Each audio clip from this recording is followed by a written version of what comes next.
మొన్న పెనమలూరు నియోజకవర్గ పర్యటనలో చంద్రబాబు నాయుడు గారు రెవెన్యూ సదస్సులో ఆటో కార్మికుడు వచ్చి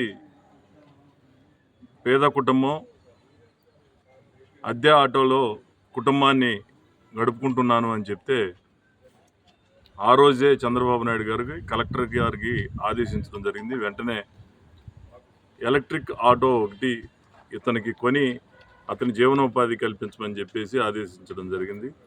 ఈరోజు నా చేతుల మీదుగా వణుకూరు లేఅవుట్ 2లో ఉంటున్న నువ్వుల సాయికృష్ణ అనే వ్యక్తికి ఈరోజు ఆటో ఇవ్వటం జరిగింది. గతంలో కూడా అన్నా క్యాంటీన్ ప్రారంభోత్సవం రోజున కూడా గుడివాడలో ఇదే విధంగా ఒక కుటుంబం అద్దె ఆటోలో నడుపుతూ ఉంటే కుటుంబం గడవట్లేదంటే అక్కడ కూడా చంద్రబాబు నాయుడు గారు కలెక్టర్ గారికి చెప్పడం జరిగింది. అక్కడ కూడా ఆటో ఇవ్వటం జరిగింది. ఈరోజు ఇవన్నీ ఎందుకు చెప్తా ఉన్నామనంటే సోషల్ మీడియాలో రకరకాలుగా ఏదో పెయిడ్ ఆర్టిస్ట్ అని ఇతన్ని పట్టుకోవడానికి మాకు 2 రోజులు పట్టింది. ఇతని నెంబరు ఫోన్ లిఫ్ట్ చేయకపోతే పోలీసు వాళ్ళకి చెప్పి ఇతను లొకేషన్ ట్రేస్ చేసి ఎక్కడ ఉంటున్నాడు ఏంటనేది కనుక్కొని మరి అతన్ని పట్టుకొని తీసుకొచ్చి ఆటో ఇవ్వటం జరిగింది. ఈరోజు వైఎస్ఆర్సీపీ పేటీఎం కుక్కలు అనేక రకాలుగా వాగుతూ ఉంటాయి.